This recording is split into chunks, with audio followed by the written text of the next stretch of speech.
I think that we could not have asked for a better week one. TJ, you in particular have to be over the moon celebrating. You were in Tallahassee and you got to watch kind of a resurrection of Florida State football. That what a turnaround.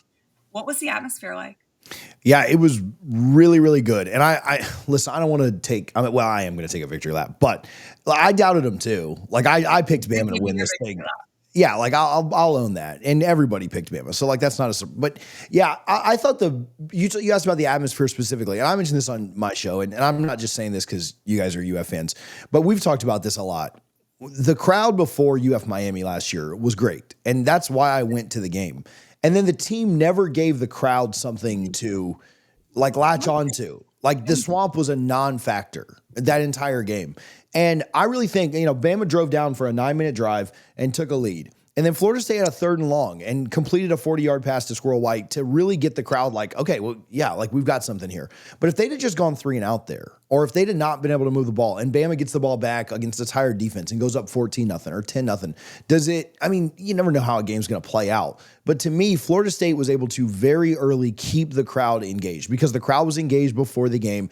Everybody was in a good mood. Everybody was excited, even though they kind of all expected like the crowd was there and ready to show up. But Florida State was able to do enough early to keep the crowd involved. And it definitely impacted the game. There were false starts. There were delay of games. There were plays where, it went from 3rd and 3 to 3rd and 8 or 4th and 1 to 4th and 6, and they had to punt. So I thought that was huge. And Florida State needed that crowd to be behind them. Now, they played really well, too. I'm not going to say, the crowd won them the game. But they were able to capitalize early. And, again, comparing it to being in the swamp last year, it was boring because Florida never did anything to kind of give the crowd a chance to be excited. And so I thought that was huge. The atmosphere, the environment was a ton of fun. And, yeah, anytime your team's winning against a top 10 team, it's going to get even better. But it was one of the best ones I can remember in the last 10 years as far as an atmosphere goes. In a weekend where there was absolutely some shocking things. I think Florida State beating Alabama 31-17 has to rank up there. Number one, biggest shock of the weekend. And I think, Will, in this case, 2 things can be true. Florida State looked so much better than we expected them to look out the gate. They have really, it appears, changed some things from the 2-10 season and made some major upgrades. But I also think it's true that this is not Nick Saban's Alabama.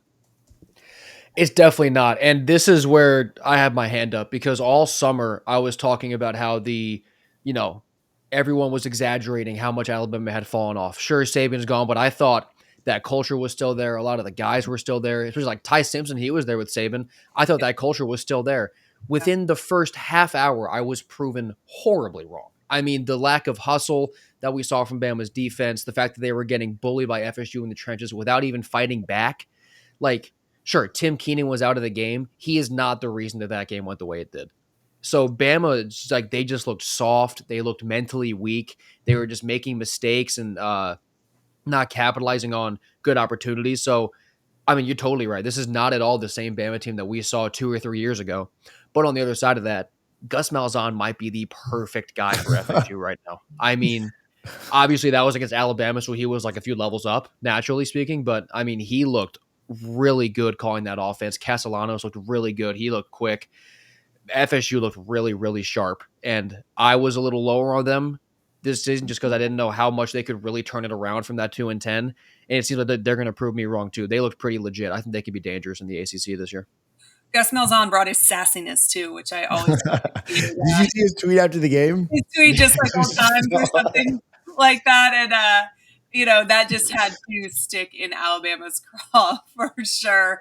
They got to hate that. Is there anybody they hate more? Like, is there anybody that Alabama, I know there's other rival. I know there's other stuff, but they got it. Especially now. Cause oh my gosh.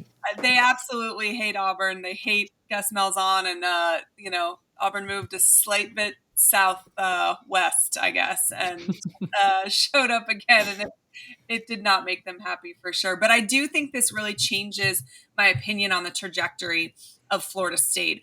I did not think there was any chance they would beat Alabama. I do think the ACC is an easier conference than some of these other ones, so I didn't necessarily expect that they were going to only win 2 games again. But to me, if week 1 you can take care of business against an Alabama, there is zero reason you can't win the vast majority of your conference games. And so I think we're looking at maybe a 9-win Florida State team, maybe a 10-win Florida State team. And I would not have said that 1 week ago. I probably would have said we were looking at a 5 or 6-win Florida State team that would have been, excited to be bowl eligible. And that would have been an improvement from the year before.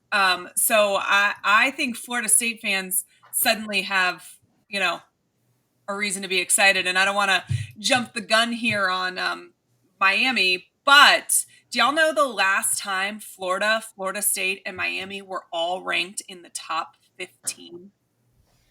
I saw it yesterday. And I totally forget the year. Yeah, it has to be 20 years ago. 1996. Yeah, I was going to say, there's no way. There was a 10-year stretch where basically the national champion came from that group, and whoever the national champion was beat the other ones that year. And I don't know. I think I'm excited. I know obviously this is an SEC show, but we're all three located in the state of Florida. And I am kind of excited. I think that college football is better when the state of Florida teams are strong. And I think for Florida, as a Floridian, it makes it incredibly fun for us. And watching what we watched this weekend, there's some good football being played in the state of Florida. Let's talk a little bit. What were you going to say, TJ? Yeah, I was going to say, you were talking about things that like we wouldn't have said before. And the one thing that I was really, I thought Florida State would have to be the luckier team in this game. Mm-hmm. If I'd have told you that Florida State was going to be more physical and more dominant up front, like I think you would have said like, you need to go get your head checked. Yeah. Like they held them to 86 rushing yards. Like 50 of that came on the first drive. I know there's some sack yardage in there too. Florida, I don't know if I'm more impressed that Florida State ran for 236 yards. I mean, against Alabama, that's insane. Yeah. Even nobody does that. And so they looked like they cared more. They looked like they wanted it more. And I'm still a little bit in shock. Like I don't really, it wasn't just a win. Like they dominated them, and yardage was close, time of possession was close, all that stuff. But they lost the turnover battle and won. I mean, I still don't. I mean, it is one game, right? You got to go out and win more. But it is the ACC too. Like there's one. I mean, by the composite, there's no more teams on this schedule that have as much talent as Bama. Now, I think there are better teams. But Clemson didn't look great. Miami found a way to win. They looked fine last night, and I think Florida will be really tough. But outside of those three. Yeah. There's really not an acceptable loss. Football's weird. You usually lose a game you're not supposed to and win a game you're not supposed to. So 9-3 or 8-4 could still happen. But yeah, I mean, who knows what Clemson, Florida, Miami, any of these teams will be by the end of the year or when you kind of play them later. So yeah, I mean, I don't think there's a game on the schedule that you look at Florida. This is probably the craziest part. There's not a game on Florida State's schedule that you look at and say that's a sure loss anymore. There's tough games, no doubt, going to the swamp, going into Clemson, but there's not a game on the schedule that they couldn't win. And we would not have said that a couple of days ago. I mean, even 2 days ago, show a week ago, when we talked about, if Florida State wins, what has to go right? And essentially the consensus was everything would have to go perfectly right. And it didn't, but they did dominate. This wasn't we got lucky. It wasn't we had the ball last. And it wasn't, there was a ticky-tack call, any of that. It was just a dominant performance, which I think is what makes it the wildest thing for all of us. Like, crazy things happen in football. So Florida State had beaten Alabama on some wacky, I don't know, something. I think we all could have wrapped our heads around it. This is not that though at all, which I don't know. I know that we always say there's not a lot we can glean from week 1 and a lot changes from week 1 to week 12. But if week 1 has taught us anything, I think it's that this might be the most parity we've ever had in college football. There was no one that I watched that I was like, oh my gosh, they're 1,000% unstoppable. But there was a ton of teams I watched that were like, ooh, they're going to be good. Yeah. And so I do think that this is going to shape up to be a really fun season for all of us.